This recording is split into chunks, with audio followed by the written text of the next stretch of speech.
सबसे पहले तो आप सब हम सब बधाई के पात्र हैं और विशेषकर मुझे व्यक्तिगत तौर पर भी इस क्षेत्र के निर्वाचित सांसद होने के तौर पर आदरणीय प्रधानमंत्री जी ने मन की बात में लेवेंडर खेती का जो आज उल्लेख किया, रोमा मिशन का, उससे हमारा उत्साह कई गुना बढ़ गया।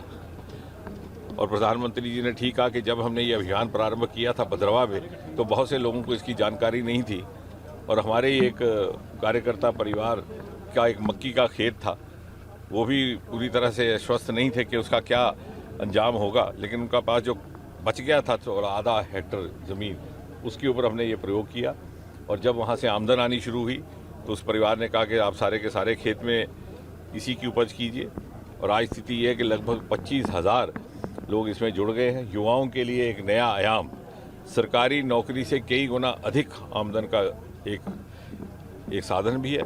और साथ ही साथ आपके माध्यम से ये भी बताया जाए कि सरकार की ओर से हर प्रकार का इसमें सहयोग दिया जाता है, आर्थिक सहयोग, तकनीकी सहयोग, और इससे जो अलग अलग प्रोडक्ट बनते हैं, भले ही वो इत्र हो, परफ्यूम हो, उसको मार्केट तक पहुंचाने की भी व्यवस्था की गई है। इन्हीं किसानों की उपज और उसके प्रोडक्ट महाराष्ट्र की मार्केट तक पहुंचाए जा रहे हैं। और एग्री स्टार्टअप्स का जन्म और पर्पल रेवोल्यूशन का जन्म जम्मू कश्मीर के क्षेत्र से हुआ है।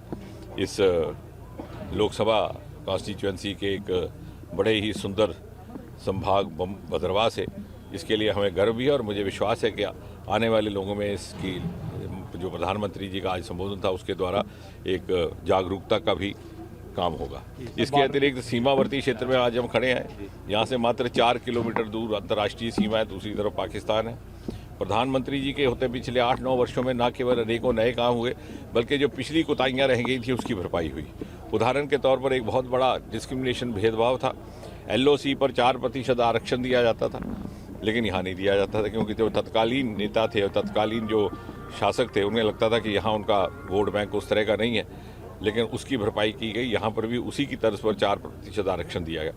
इसके अतिरिक्त 42 करोड़ रुपया बॉर्डर के 0 लाइन तक सड़कें निर्माण करने के लिए केंद्र की ओर से निर्धारित किया गया और उसकी लागत भी हो गई और काम भी शुरू हो गया।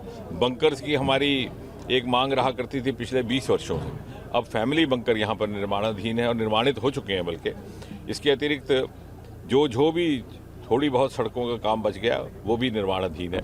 और आज ये स्थिति है कि बॉर्डर के में रहने वाले लोग अपने आप को सशक्त भी और आश्वस्त भी महसूस कर रहे हैं। सर जम्मू कश्मीर में हो चुका है लगभग असम्बली डिवीजन, तो किस तरह देखते हैं चुनाव?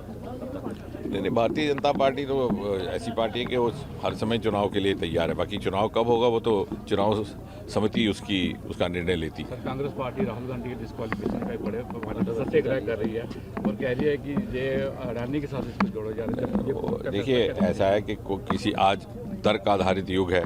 जो भी निर्णय लोकसभा की सेक्रेटरी ने लिया, नियम और कानून के अधीन लिया, और उस पर प्रश्न चिन्ह लगाना भारत के संविधान और भारत की लोकतांत्रिक प्रक्रिया और भारत की संसदीय प्रक्रिया और परंपरा पर प्रश्न चिन्ह लगाने लायक है।